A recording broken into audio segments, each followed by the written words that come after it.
Seigneur Dieu et Père, merci beaucoup ce matin parce qu'on a le privilège, l'opportunité et la liberté de pouvoir se réunir ensemble afin qu'on puisse littéralement ouvrir ta parole. Littéralement, Seigneur Dieu, Père, comprendre ce que tu veux nous enseigner, ce que tu veux nous dire. Alors, dirige toutes choses ce matin, les cantiques, la prédication. Merci de tout ce qui vient de toi, Seigneur Dieu. Alors, c'est au nom de ton Fils, le Seigneur Jésus, qu'on te demande de diriger ce matin. Amen. Amen. Ce matin, le message était prêt, mais le Seigneur, à la dernière seconde, m'a convaincu de changer, d'amener un message particulier. Et le titre du message, c'est « Que feras-tu devant Dieu quand tu mourras? »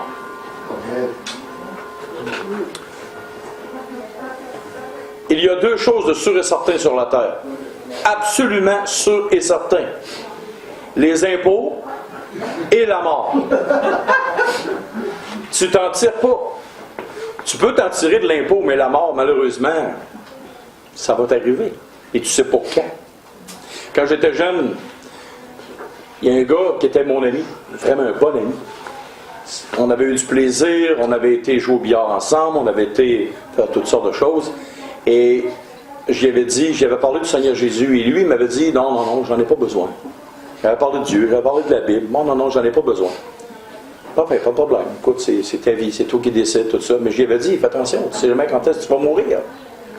Et 3 mois plus tard, accident d'auto, il est mort, il s'est fait tuer. Sa vie a été prise. Il y a des hommes qui vivent jusqu'à 100 ans, 105 ans. Ils meurent. Mais tôt ou tard, tu vas te faire prendre dans le détour. Nous allons nous faire prendre. On va mourir, on ne sait juste pas quand. J'aimerais un peu voir une théorie ce matin. Parce qu'aujourd'hui, dans notre société dans laquelle on vit, on a deux choix. Soit de croire en Dieu et croire Dieu. Pas juste croire en Dieu qu'il y a un Dieu qui existe, mais de croire Dieu. Ou de croire en l'homme et de croire l'homme. Si on croit l'homme, on croit que Dieu n'existe pas. On croit à la théorie du Big Bang. Et justement, j'aimerais analyser cette fameuse théorie du Big Bang. Ou plutôt, pas la vraie histoire du Big Bang, mais la théorie du Big Bang. Parce que raconte 25 fois un mensonge à quelqu'un, et dans son esprit, ça va devenir une vérité. Un jour, il y eut une grosse roche au milieu de nulle part. Et je vais faire ça très enfantin pour que vous compreniez, pour ceux qui ne comprennent pas. Il y eut une grosse roche qui, au milieu de nulle part, a explosé d'un coup.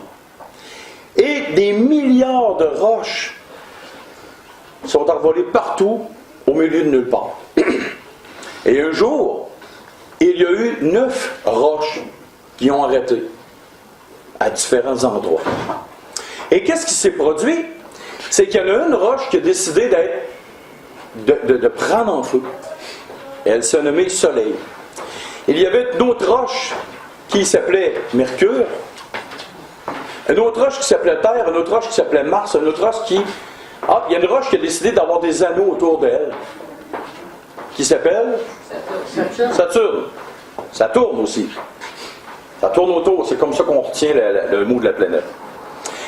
Et là, sur cette fameuse roche-là, sur les fameuses roches, ils ont commencé à tourner à des kilomètres à l'heure.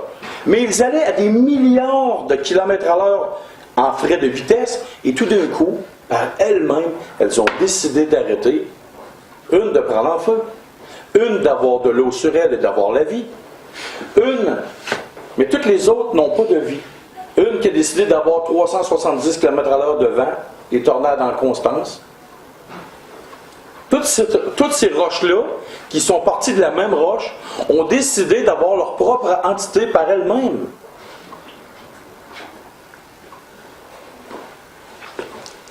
Est-ce que ça vous semble farfelu, cette idée-là, d'une théorie du Big Bang?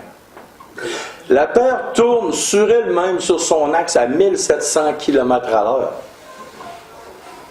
Mais pourtant, elle allait dans une direction extrêmement vite, à des millions de kilomètres à l'heure, selon le dire des hommes. Et tout d'un coup, ils ont arrêté. Ils ont commencé à tourner sur eux-mêmes.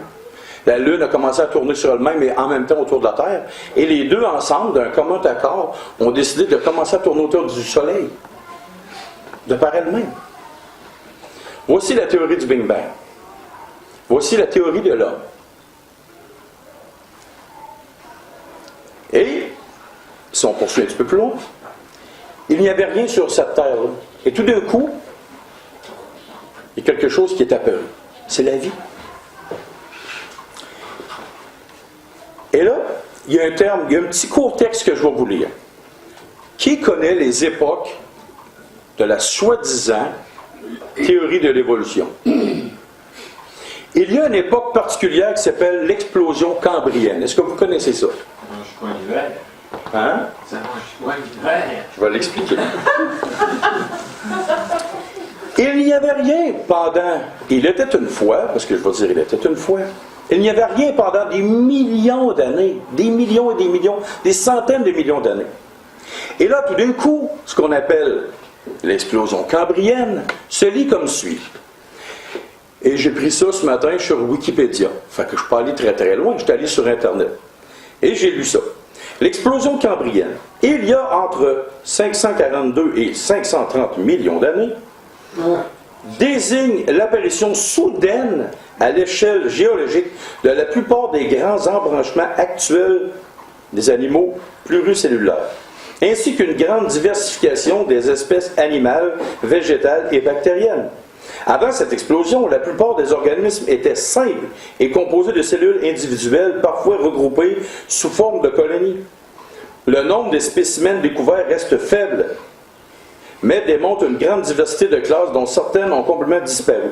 Cette explosion fut révélée par la découverte dans les sismes de Burgresque au Canada, réalisée en 1909, mais qui n'a été correctement analysée que plus de 50 ans après, d'un biotope marin encore inconnu jusque-là. Cependant, les raisons de cette apparition soudaine restent encore mystérieuses à cause du manque de fossiles. Oh, ben regardons ça. S'il y aurait eu une évolution, on aurait des fossiles qui nous montreraient un oiseau avec une grande queue ou, tu sais, des fossiles, parce que ça a duré plusieurs millions d'années. Mais là, de même, le texte même de l'époque cambrienne explique que tout d'un coup, tout est arrivé sur Terre. D'un coup. Les animaux, les plantes, tout ça.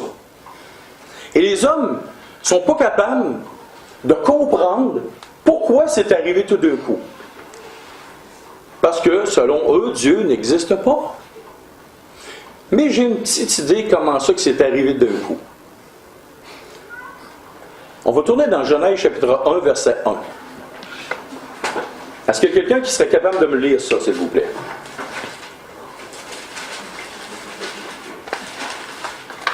Genèse chapitre 1, verset 1. Vas-y, Lionel. Au commencement, Dieu créa les cieux et la terre. Oh! Au commencement, Dieu créa les cieux et la terre. Et ensuite, il dit qu'en une période de 6 jours sur 24 heures par jour, Dieu a créé tout d'un coup. Les scientifiques qui ne comprennent pas pourquoi que tout est arrivé d'un coup dans l'époque cambrienne et dans l'époque pré-cambrienne qu'il n'y avait rien, elle est là la solution. C'est que Dieu a dit et c'est arrivé d'un coup. Même les scientifiques ne comprennent pas ça. Donc maintenant, j'ai souvent posé la même question aux scientifiques, à plein d'étudiants en sciences, qui ne croyaient pas que Dieu existait. Je leur ai posé une question. Parlons d'odeur et de goût. D'où vient l'odeur de chaque fleur? D'où vient l'odeur de chaque arbre que nous coupons a une odeur particulière? D'où vient l'odeur des fruits et le goût des fruits? Commence par une explosion des milliers de fruits et de légumes dans le monde, différents qu'on connaît ou qu'on ne connaît pas, des milliers d'odeurs dans le monde, des milliards d'odeurs dans le monde qu'on connaît, a pu, par une explosion, s'introduire dans des objets. Qui a placé les odeurs et le goût? Ah ben, regardons ça. L'ADN des gens. Chaque personne a un ADN. Chaque animal, chaque insecte, chaque chose a sa propre ADN. Donc, si tu pars d'une même source et que tu veux distribuer une ADN à quelque chose, il ne faut pas que cette source-là du départ soit unique. Il faut que chaque chose ait un départ précis avec une ADN précise. Une ADN ne peut pas se multiplier. Moi, je ne peux pas me transformer. L'ADN, c'est ce qui concerne tout mon corps physique. Moi, je ne peux pas me transformer en singe, ni en chien. Même si on prenait mon ADN, puis qu'on essayait de me modifier ma génétique en singe, en fleur ou en n'importe quoi, on n'arriverait jamais. Parce que l'ADN d'un humain, l'ADN d'un animal, l'ADN de n'importe quoi, ça fait comme une traque de chemin de fer. Ça ne se touche jamais. Même à des années-lumière, ça ne se touchera jamais. Ça ne peut pas être connecté ensemble. Donc, l'évidence même de la complexité de la nature des choses démontre hors de tout doute qu'il y a un Dieu créateur. Et qui nous dépasse dans tout ce qui peut exister. Qui peut savoir parfaitement toutes les sortes de fleurs qu'il y a sur Terre? Impossible. En Afrique, il y a des fleurs que je n'ai jamais vues, que je ne connais pas. Ici, vous avez appris qu'il y a des fleurs qui existaient au Canada que vous n'avez jamais vues. Y a-t-il des pissenlits en Afrique? Bon, voyez-vous? Il y a des choses, on ne connaît même pas ça. Il y a des choses qui sont totalement différentes dans leur pays, dans notre pays, il y a quelque chose. Fait que la diversité, toute la grandeur de la création que Dieu a faite prouve littéralement qu'il y a un Dieu créateur au-dessus de notre tête. Et ce serait une folie de dire le contraire. Littéralement.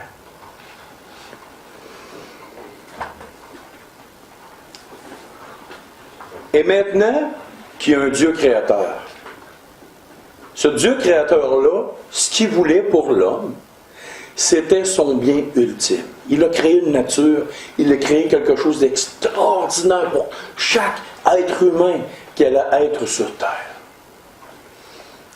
Et là, je vous pose une question. Qui a vu le film Apollo 13?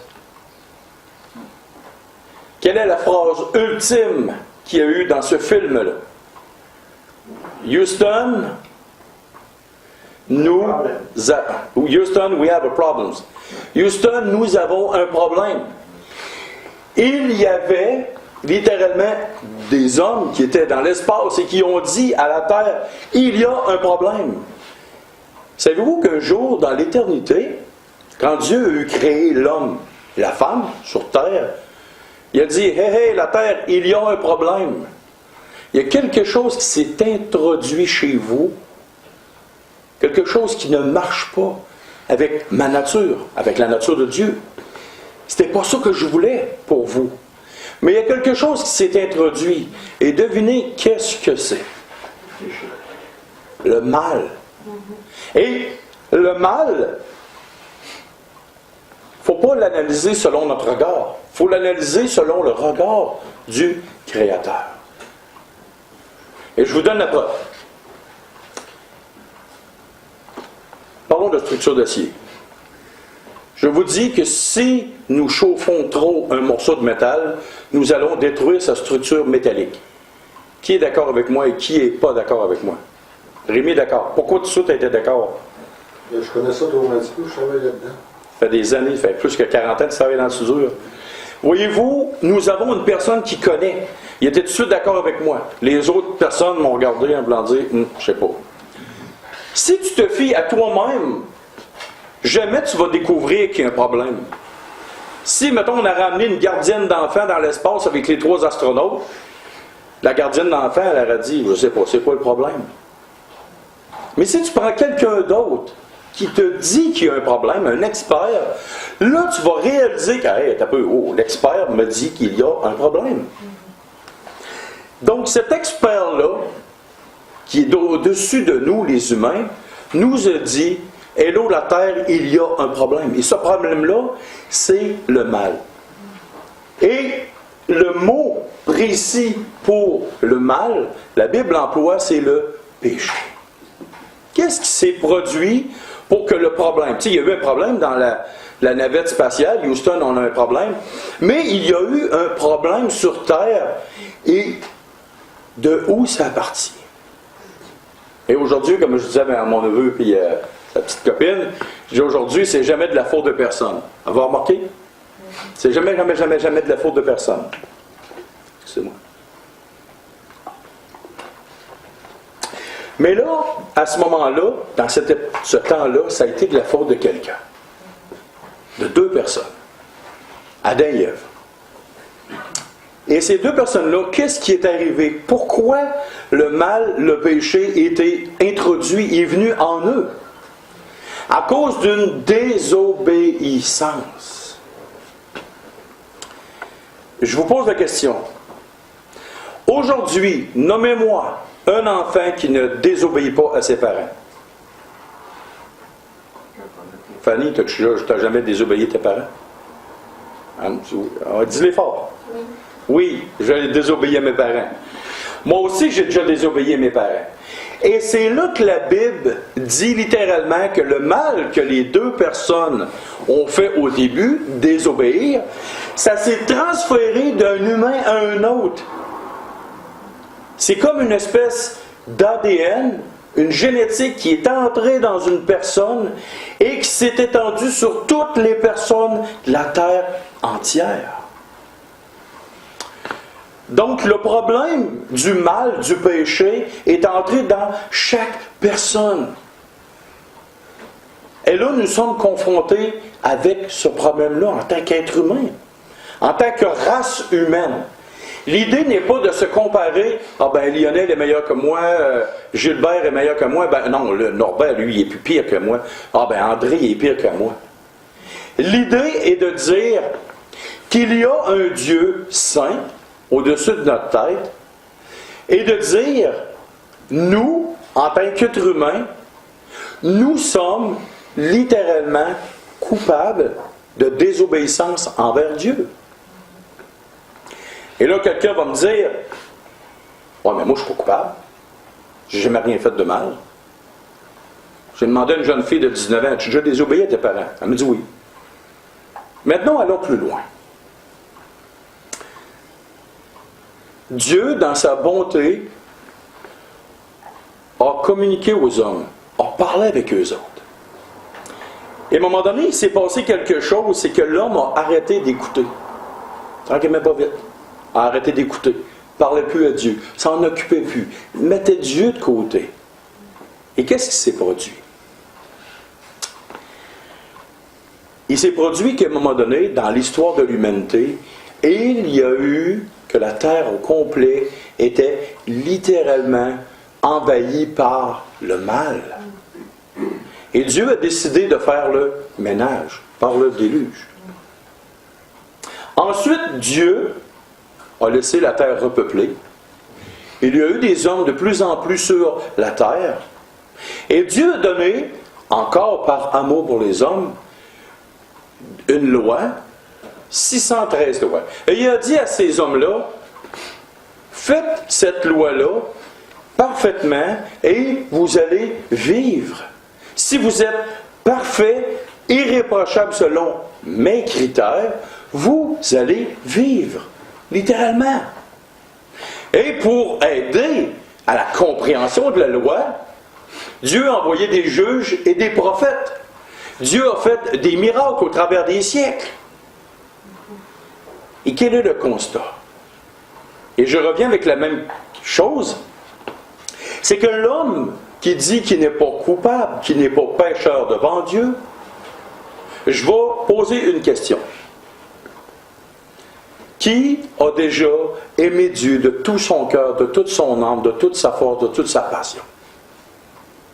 24 heures sur 24, d'avoir un amour incroyable et constant devant Dieu. Impossible. Qui a déjà volé? Qui a déjà menti? Qui a déjà fait la loi de Dieu parfaitement? Donc, la loi a été donnée. Les hommes de Dieu dans l'Ancien Testament, les prophètes, ont été donnés de la part de Dieu pour démontrer à l'homme une seule et unique chose. C'est qu'ils avaient besoin de quelqu'un. Il avait besoin de quelqu'un. Et ce quelqu'un, qui est-il? Fanny, je te repose une question. Si tu as besoin de faire construire une maison, moi je connais un bon constructeur de maison. Gilbert. Es-tu capable de construire une maison? Dans tout au complet, là. Les fondations, l'électricité, la plomberie, tout ça. Non, pas tout. OK, pas tout. André, serais-tu capable de me construire une maison? Pas du tout. OK. T'es mal pris parce que ça. Mais dans le monde, tu as des constructeurs de maisons. Encore ici, tu as besoin d'avoir une opération au cerveau. Un chirurgien, un neurologue. Qui est neurologue ici? Pour une bonne opération au cerveau pour Fanny? Qui voudrait aider Fanny? Il y en a à Montréal. Il y en a à Québec. Mais il n'y en a pas beaucoup. Mais il y en a quand même un petit peu sur la terre. Maintenant, je pose la question à toute personne. Qui, devant Dieu, peut littéralement te faire passer droite? Et qui, devant Dieu, peut te démontrer que tu n'es plus coupable? Que tu n'as plus besoin d'être sauvé? Que tu n'as pas besoin de rien faire?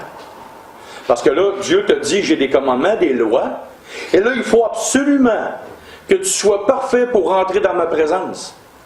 Mais si quelqu'un n'arrive pas devant Dieu avant toi, comment vas-tu faire devant Dieu pour paraître parfait? Tu as un problème. Tu as littéralement un problème. Tu n'as pas personne sur terre qui est capable de te dire, vas-y, entre dans l'éternité, dans la présence de Dieu. Tu as un problème. Ça prend une personne. Comme ça te prend un chirurgien pour ton cerveau, comme ça te prend un médecin pour ton corps, comme ça te prend un mécanicien pour ton auto, comme ça te prend un ingénieur pour penser à des choses. Tu as besoin d'une personne. Et maintenant, cette personne n'est pas arrivée comme ça sur la planète, comme un autre homme, mais cette personne-là avait été annoncée d'avance. Parce que Dieu n'a jamais laissé l'homme à lui-même. Dieu a toujours parlé aux hommes de différentes manières, de différentes façons. Et à l'époque de Christ, du Seigneur Jésus, il a parlé par le Fils, par son Fils. Mais avant, il l'a averti. Il avertit les hommes que Jésus, le Fils de Dieu, son Fils, allait venir sur terre justement pour une raison précise. Et comment cet homme-là a été annoncé? De plusieurs manières.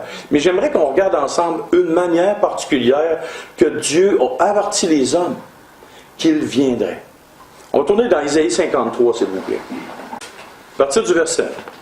Qui a cru à ce qui nous était annoncé? Qui a reconnu le bras de l'Éternel? Et là, nous parlons du Seigneur Jésus, qui a été annoncé 900 ans environ avant qu'il vienne. Il s'était levé devant lui comme une faible plante, comme un rejeton qui sort d'une terre desséchée. Il n'avait ni beauté, ni éclat pour attirer nos regards. Et son aspect n'avait rien pour nous plaire. Méprisé et abandonné des hommes, homme de douleur et habitué à la souffrance, semblable à celui dont on détourne le visage. Nous, les humains, nous l'avons dédaigné, nous n'avons fait de lui aucun cas. Est-ce que toi, ce matin, cet homme-là de douleur, ce méprisé, est-ce que tu vas en faire un cas? Et attention, parce que cet homme-là est l'homme le plus important qui a jamais passé sur la terre. C'est le Fils de Dieu. Est-ce que les gens de son époque n'ont fait aucun cas de lui? Il y en a que oui, il y en a d'autres que non. Mais est-ce que toi, tu vas faire un cas de cet homme-là? Est-ce que tu vas t'arrêter et dire, wow, quelque chose de spécial? Cet homme-là est l'homme le plus important de toute ta vie. Verset 4. Cependant, ce sont nos souffrances qu'il a portées. C'est de nos douleurs qu'il s'est chargé. Et nous l'avons considéré comme puni, frappé de Dieu et humilié. Mais il était blessé pour nos péchés, brisé pour nos iniquités. Et écoutez bien la phrase.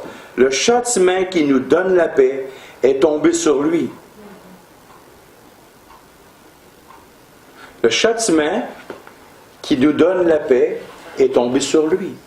Donc, c'est une personne qui a pris une place particulière. Une place particulière qui était la nôtre. Et je vais revenir avec ça, ce ne sera pas long. Verset 6. Nous étions tous errants comme des brebis. Chacun suivait sa propre voie. Et l'Éternel a fait retomber sur lui l'iniquité ou le péché de nous tous. Imagine, toute ta vie, tu as marché dans tes propres voies. Et là, Dieu cogne à la porte de ton cœur. Et il te dit, je suis là. Je veux te parler de quelqu'un. Je veux que tu t'arrêtes. Parce que je veux que tu comprennes et que tu connaisses la personne la plus importante de toute ta vie. Et il faut que tu t'arrêtes pour comprendre. Et on continue. Il a été maltraité et opprimé, il n'a point ouvert la bouche. Semblable à un agneau qu'on mène à la boucherie, à une brebis muette devant ceux qui l'attendent. Et il n'a point ouvert la bouche. Il a été enlevé par l'angoisse et le châtiment. Et parmi ceux de cette génération, qui a cru? Qui a cru en lui? Qu'il était retranché de la terre des vivants et frappé pour les péchés de mon peuple. Lui, cet homme-là, le Seigneur Jésus, a été retranché de la terre, mis de côté, abandonné de Dieu. Pourquoi? Pourquoi Dieu a fait ça au Seigneur Jésus? Pensez-vous littéralement que c'est pour le fun? Pensez-vous littéralement que Dieu a été pris au dépourvu? Que les Romains ont dans son temps des hommes sanguinaires d'une cruauté extrême, ils l'ont pris pour se débarrasser. Jésus a dit une chose: je donne ma vie pour mes brebis. Personne ne prend ma vie. Personne ne m'ôte la vie. Je la donne. Il dit en plus, j'ai même le pouvoir de donner ma vie. Et il a dit une phrase que personne ne peut dire: j'ai le pouvoir de la reprendre. Jésus, le Seigneur Jésus, était au contrôle de chaque chose de sa vie. Mais il est venu pour une raison particulière. Et cette raison-là est la plus grande des raisons que l'humanité entière doit comprendre. Il y a plein de fous sur terre qui jamais vont comprendre. Il y a plein de fous sur terre, des insensés qui vont dire: c'est rien ça, la Bible c'est une invention faite par les hommes. Es-tu vraiment sûr? L'histoire de Jésus, c'est une histoire farfelue. Es-tu vraiment sûr? Connaissez-vous l'évidence de l'expression l'évidence scripturaire? L'évidence scripturaire, ce sont toutes les preuves de la Bible qui confirment que la Bible est un livre extraordinaire. Et maintenant, pourquoi le Seigneur Jésus est venu ici? On va tourner dans Jean chapitre 3, verset 16. Et c'est écrit, et là écoutez bien: car Dieu a tant aimé le monde qu'il a donné son Fils unique, afin que quiconque croit en lui ne périsse point, mais qu'il ait la vie éternelle. Dieu en effet n'a point envoyé son Fils dans le monde pour qu'il juge le monde, mais pour que le monde soit sauvé par lui. Qu'est-ce que vous diriez de placer votre nom dans le texte qui est ici? Si on place notre nom dans le texte qui est ici, on relit le même texte et on lit. Car Dieu a tant aimé, mettez votre nom, qu'il a donné son Fils unique afin que, mettez votre nom, croit en lui ne périsse point, mais qu'il ait la vie éternelle. Dieu, en effet, n'a pas envoyé son Fils pour qu'il juge, mais pour que soit sauvé par lui. Imagine 30 secondes, si tu voulais savoir pourquoi que Christ est venu sur terre, si tu voulais savoir pourquoi Dieu a permis à ce que son Fils vienne sur terre, c'est exactement pour ça. Afin que tu reçoives la vie éternelle. Mais pourquoi que Jésus est venu sur terre pour que j'aie la vie éternelle? On va tourner dans un autre texte, qui se trouve dans Romains chapitre 6, Romains chapitre 5. Et à partir du verset 6 jusqu'au verset 10. Et là, on a vu que Dieu a donné littéralement Jésus sur la croix pour que nous puissions avoir la vie éternelle. Mais pourquoi? Pourquoi? Quelle est la raison profonde? Pourquoi Dieu a accepté que Jésus meure sur une croix pour nous? Pourquoi Dieu a accepté ça? Écoutez bien. Car lorsque nous étions encore sans force, Christ autant marqué. Ça veut dire que ce n'était pas une affaire, oups, Dieu s'est fait prendre par dépourvu. Non, autant marqué par Dieu. Autant marqué est mort pour des impies, pour des pécheurs. À peine mourrait-on pour un juste. Quelqu'un peut-être mourrait pour un homme de bien. Mais Dieu prouve son amour envers nous. Lorsque nous étions encore des pécheurs, Christ est mort pour nous. Qui n'est pas pécheur? Qui sur la terre n'a jamais rien fait de mal? Pourtant, je n'ai pas de grand main levée. Tout le monde a commis quelque chose de mal sur terre. Donc, Dieu te dit littéralement à toi qui as fait quelque chose de mal, que tu es un pécheur. Que tu es coupable devant Dieu. Que la loi de Dieu tout entière te condamne à une éternité loin de Dieu. Et l'éternité, c'est très long. C'est très long seul. C'est très loin. C'est très loin et très long. Dans les ténèbres, dans l'obscurité. Jésus a dit que l'éternité, loin de Dieu, c'est où il y a des pleurs et des grincements de dents. Parce que pour l'éternité, la souffrance, elle est là. Et pourquoi la souffrance pour l'éternité? Parce que Dieu est en colère contre l'être humain. Est en colère contre l'être humain parce que l'être humain a littéralement désobéi à Dieu. Et en plus de désobéir, a fait le mal par-dessus le mal, par-dessus le mal, par-dessus le mal. Et si tu ne crois pas que tu t'as fait le mal, par-dessus le mal, par-dessus le mal, lis la loi de Dieu. Et tu verras ta grande responsabilité devant Dieu et ta très grande culpabilité devant Dieu. Mais pourquoi Dieu a donné Christ sur la croix? Parce qu'il y a quelque chose qui sépare. Il y a une chicane terrible entre la race humaine et Dieu. Et là, le texte qu'on va lire donne la réponse.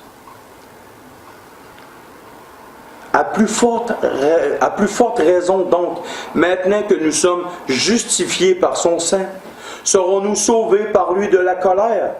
Car si, lorsque nous étions ennemis, nous avons été réconciliés avec Dieu par la mort de son Fils, à plus forte raison, étant réconciliés, serons-nous sauvés par sa vie.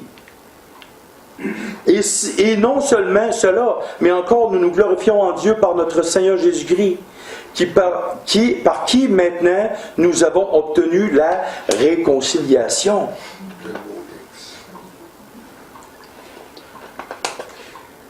Savez-vous que tout homme, moi le premier, j'étais ennemi de Dieu, mais je ne le savais pas.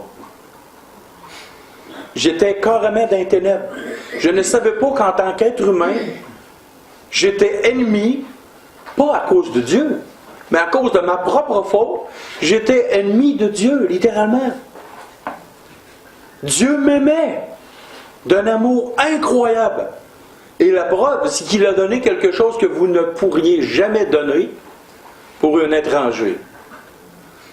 Fanny, un jour, tu veux-tu avoir des enfants? Oui. Là, je te prends témoin parce que je te connais, là. Dave, tu veux-tu avoir des enfants? Peut-être. Peut-être. Vous en parlerez après. T'es mieux de dire oui, Dave. Parce que ta femme... Est-ce que vous accepteriez que votre enfant meure pour moi? Pourtant, je suis gentil, je suis fin. Accepteriez-vous ça? Bon, ben accepteriez-vous que votre enfant meure pour Pierrette? Vous ne la connaissez pas, vous n'avez même jamais vu la face. Là. Pourquoi vous accepteriez pas ça? C'est un étranger, vous ne la connaissez pas. Mais voyez-vous, quand Dieu dit « Car Dieu a tant aimé le monde », il l'a aimé. Vous étiez étrangers. Vous étiez loin. Mais Dieu vous a aimé d'un amour tellement grandiose qu'il a accepté pour des purs étrangers. Des pécheurs. Des pourris. Des gens qui avaient littéralement désobéi. Qui s'embourbaient dans le péché de plus en plus. Et c'est là l'amour de Dieu. Mais par notre propre désobéissance, notre propre refus de Dieu, notre propre façon de voir les choses, nous mettait ennemis de Dieu. Pas parce que Dieu voulait être ennemi. La preuve, c'est qu'il nous a créés, il nous a aimés, il a donné son Fils pour nous à la croix. Mais il ouvre les bras et il tend son amour envers tout le monde. Il te dit, oui, tu es pécheur, oui, tu es coupable, mais oui, je veux que tu sois réconcilié. Mais pas par ta propre manière. Pas par une religion. Je disais à Fanny l'autre fois que je suis pasteur, je crois en Dieu, mais je contre la religion. Oui, je contre la religion. Et je le dis encore en caméra. Je suis contre la religion. Mais je prône une réconciliation avec Dieu. Je prône une relation personnelle avec Dieu. Je dis que tout homme doit être réconcilié avec Dieu. Et pardonner. Et marcher en intimité avec lui, avec Dieu. Ça, c'est pas la religion. La religion va te dire, fais ci, fais ceci, fais cela, fais ceci, fais cela. Mais moi, je te dis, ce que la Bible dit, ce que la Bible enseigne, c'est que Christ est venu. Il est mort pour toi. Afin que toi, ce que tu avais commis de mal, ton péché, ta situation, soit pris et soit transféré sur une autre personne. En langage de la Bible, on appelle ça la substitution. Quelqu'un qui prend ta place. Et c'est ça qui est important de comprendre ce matin. L'importance de comprendre qu'il y a quelqu'un qui a pris ta place, qui est mort pour toi, et qui t'évite un châtiment éternel. Parce qu'aujourd'hui, la justice sur terre, il n'y en a pas vraiment. Il n'y a rien. La justice est corrompue. Quelqu'un commet un crime, s'il dépasse 3 ans, oups, bonsoir, il s'en va chez eux. L'arrêt de Jordan. Hein? Mais devant Dieu, la justice va être rétablie. Et comment la justice va être rétablie? On va le voir. Tournez dans Apocalypse.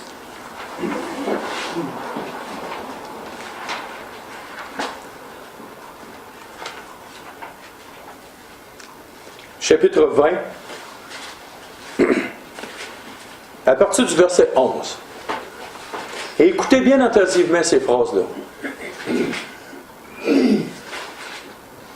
Et voici, si tu ne te tournes pas vers Christ, et là, ce n'est pas la question de te faire peur, comme dans le temps, la religion pouvait te faire peur, mais c'est de te faire prendre conscience C'est ce qui s'en vient. Je pose une autre question. Dave, tantôt tu t'en vas à Montréal. Lionel, demain matin tu t'en vas à Montréal, ou peut-être tantôt tu vas aller à Montréal. Si je vous dis que sur l'autoroute 20 que vous allez prendre, il y a un trou de 150 pieds de profondeur par 150 pieds de large par 150 pieds de large, est-ce que vous allez rouler à 110 km/h jusqu'à temps que vous tombiez dans le trou? Ce serait une folie. Voyons, je t'avertis qu'il y a un trou qui s'en vient. Il y a un danger qui s'en vient. Et là, ce que je vais vous dire ce matin, c'est exactement la même chose. C'est pour vous avertir qu'il y a au bout un danger. Quelque chose d'extraordinairement terrible. Et on va le lire. Puis je vis un grand trône blanc, et celui qui était assis dessus, la terre et le ciel s'enfuirent devant sa face, et il ne fut plus trouvé de place pour eux. Et je vis les morts, les grands, les petits, qui se tenaient devant le trône. Des livres furent ouverts. Oh, il y a quelqu'un qui rouvre des livres. Et un autre livre fut ouvert, celui qui est le livre de la vie. Et les morts furent jugés selon leurs œuvres, d'après ce qu'il est écrit dans ces livres. La mer les rendit les morts qui étaient en elle, la mort et le séjour des morts rendirent les morts qui étaient en eux. Et chacun fut jugé selon ses œuvres. Puis la mort et le séjour des morts furent jetés dans l'étang de feu. C'est la seconde mort, l'étang de feu. Quiconque ne fut pas trouvé écrit dans le livre de vie fut jeté dans l'étang de feu. Il y a un jour une justice pour tout homme. Ça s'appelle le grand trône blanc. C'est une époque, un temps déterminé, dans l'éternité, où un jour tous les hommes qui auront refusé Christ, leurs œuvres vont les condamner. Leurs actions, leurs paroles, leurs pensées, leur cœur, tout va les condamner. Qui a déjà caché quelque chose à quelqu'un d'assez grave, mais qui un jour s'est fait pogner? Moi, un jour, quand j'étais tout petit, il y avait un 20$ sur une télévision. Il y avait 2 adultes dans la maison puis un enfant. L'enfant, c'était moi. Je suis arrivé, j'ai pris le 20$ sur la télévision. Je suis allé au village, je suis allé m'acheter des bonbons. J'ai mis le reste du change exact. Un peu plus, je mettais la facture dans mes poches. Et quand je suis arrivé à la maison, les 2 adultes m'ont dit « James, il y en a ici, on a quelque chose à te dire. » Et ils m'ont dit « As-tu pris 20$? » Non. « Qu'est-ce que tu as dans les mains? » J'avais un sac de bonbons. Ma mère ne m'avait pas donné d'argent. Et j'avais le reste du change pile du reste des bonbons. J'étais là. C'était dur de dire que je n'étais pas coupable. J'étais parfaitement coupable et j'avais mes œuvres entre les mains qui déterminaient hors de tout doute que j'étais coupable devant les personnes qui savaient fort bien. Il n'y a rien de plus spécial qu'un enfant qui vient de prendre un biscuit dans un pot, puis en s'en revirant, il cache le biscuit dans son dos, puis il dit à son père et sa mère qui viennent de le boire, « Je n'ai pas pris de biscuit. » Mais devant Dieu, c'est ça. Quand les personnes vont arriver devant le grand trône blanc, ici, toi, que ce soit un gars, une fille, un jeune ou moins jeune, si toi, tu n'as pas pris l'option, la plus grande option de ta vie, si tu n'as pas pris littéralement la personne la plus importante comme celui qui peut t'éviter ça, t'es cuit. Et t'es cuit pour l'éternité. Et ne pense pas qu'après la vie, il n'y a plus rien. La preuve, combien de personnes veulent vivre tout le temps? Quand tu es jeune, tu penses que tu ne mourras jamais. Parce que Dieu a mis l'éternité dans le cœur des gens. Fait que prenons en considération attentivement. Et en passant, la Bible ne s'est jamais trompée. Elle a eu toujours raison. Quand tous les hommes disaient que la terre était plate, les hommes de science de cette époque-là disaient que la terre était plate, dans le Proverbe 8, c'est marqué que le Fils de l'homme jouait sans cesse sur le globe de la terre. Avant même que vous voulez savoir comment les dinosaures ont été détruits, un psaume parle. Tu as fracassé la tête des monstres sur les eaux. La Bible parle de tout. La Bible a toujours eu raison sur tout. Dans les moindres détails. Alors, prenez pas la chance.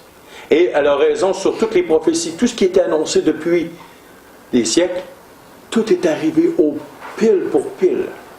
Alors, l'évidence scripturaire, ce que le texte ici dit, c'est la vérité. Jésus a été annoncé. Et nous sommes rendus en 2017 après quoi? Après Jésus. Vous dites que Jésus n'a jamais existé, on est en 2017 après qui? Après le Dalai Lama? Après les nouilles chinoises du buffet canadien? Non, on est en 2017 après Jésus-Christ. Si un homme a changé littéralement le cours des dates, puis pourtant avant il y avait des calendriers, pourtant le calendrier chinois est là encore, et le calendrier chinois n'a aucune importance, aucun impact dans la vie des gens. Fait que même le calendrier a littéralement, le cours des temps des époques a été changé par un charpentier, un homme ordinaire ou le Fils de Dieu. Alors prends en considération attentivement les avertissements, réfléchis, pense-y. Et la plus belle chose que je ne pourrais pas te conseiller, demande pas à un homme si j'ai raison. Pourquoi tu ne demanderais pas au principal intéressé si c'est vrai ce que je viens de te dire? Pourquoi tu ne demanderais pas au Seigneur Jésus, à Dieu lui-même, pour voir si c'est vrai cette chose-là? Écoute, prie, ce soir, cette semaine, rentre dans ta chambre, demande à Dieu pour voir si ce message-là, c'est un message de vérité. Il est vrai que dans le monde, il y a tellement de menteurs, tellement de menteries. Il est vrai que dans le monde, il y a tellement de sectes, tellement de religions. Mais moi, je te dis une chose. Tu fais les sectes, tu fais les menteurs. Demande à Dieu directement. Dieu va te révéler si c'est la vérité. Et n'oublie pas une chose.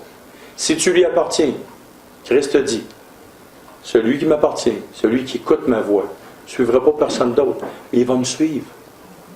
Je ne vous parle pas de suivre un pasteur. Je ne vous parle pas de suivre une assemblée chrétienne. Je vous parle de suivre littéralement le Seigneur Jésus. D'avoir la vie éternelle. D'être réconcilié. D'avoir le pardon de vos péchés. Et ça ne prend pas beaucoup de temps. Ça prend juste le temps de s'arrêter et de comprendre.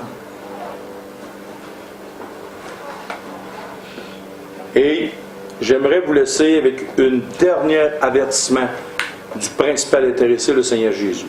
On va tourner dans Jean, chapitre 3, verset 36.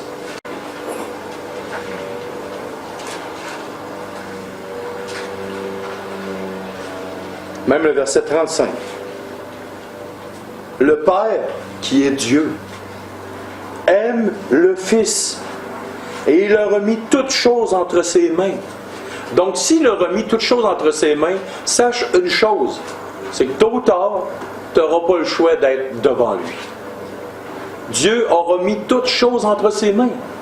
Tu n'auras pas le choix, un jour, de faire face à la musique avec les conséquences de ta propre décision.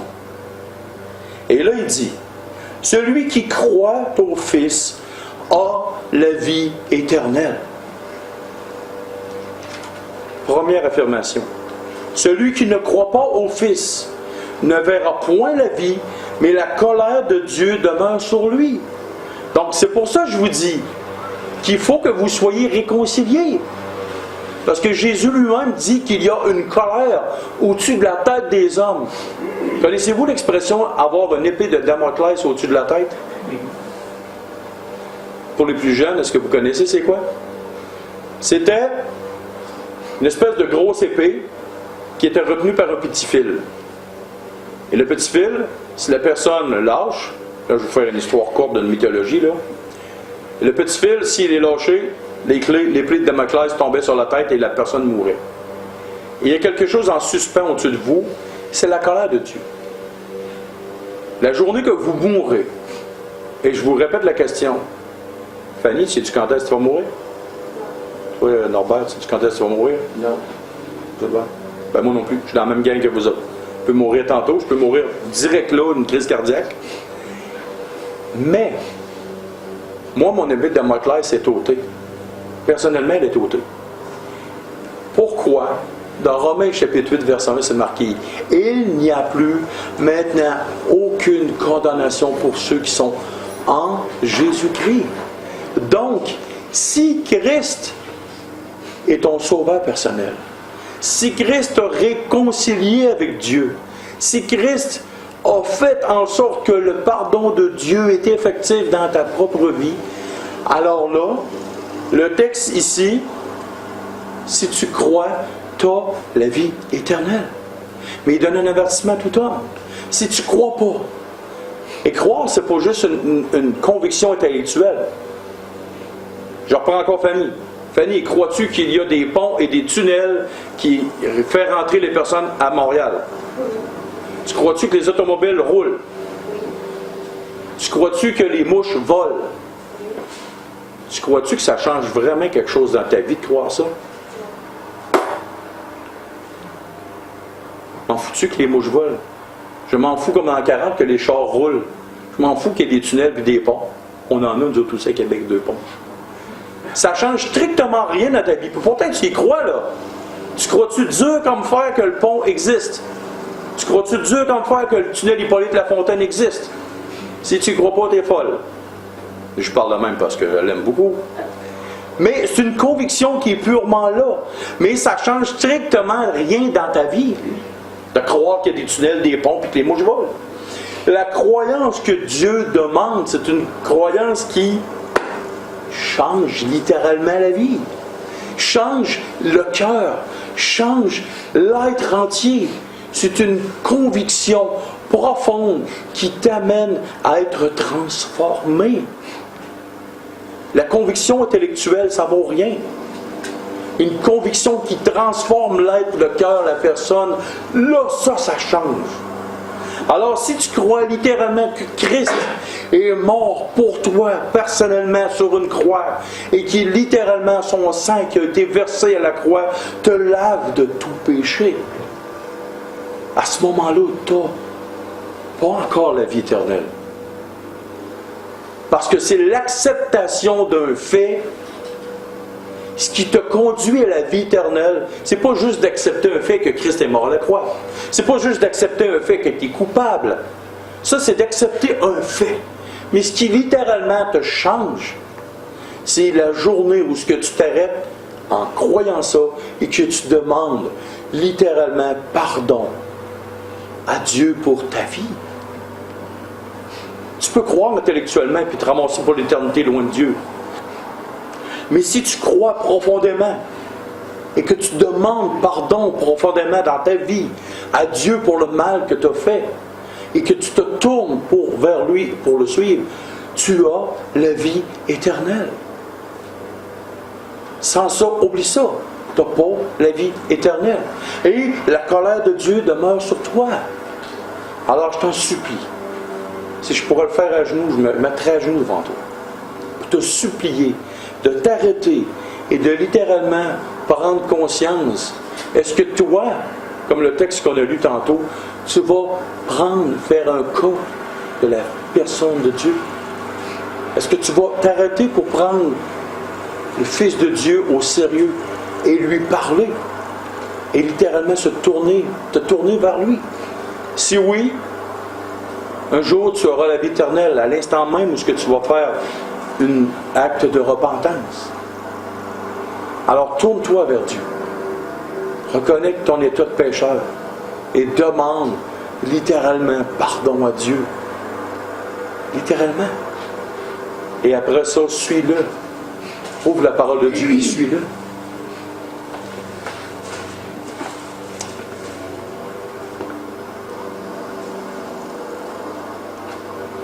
Prions. Seigneur Dieu et Père, merci pour ta bonne parole. Je te demande que ce matin, ceux qui ont entendu ce message, qui n'ont pas pris cette décision pour toi, qui n'ont pas pris la décision de te suivre, mais qui viennent d'être au courant de cette merveilleuse révélation. Je te demande que leur cœur soit tourné afin qu'ils acceptent littéralement ton Fils comme leur sauveur personnel. Qu'ils te demandent pardon pour le mal qu'ils ont fait. Qu'ils reconnaissent leur état devant toi. Je te demande littéralement, Père, que leur cœur soit transformé. Amène-les à leur repentance. Travaille leur conscience, travaille leur cœur, Père.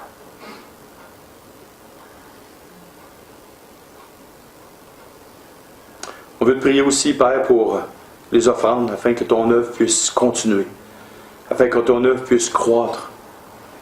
Je te demande que ces sous soient bien administrés, afin qu'on puisse continuer à se réunir et prêcher l'Évangile, Seigneur Dieu, enseigner la parole de Dieu. Et sur le nom de ton Fils qu'on prie pour ces choses. Amen. Amen.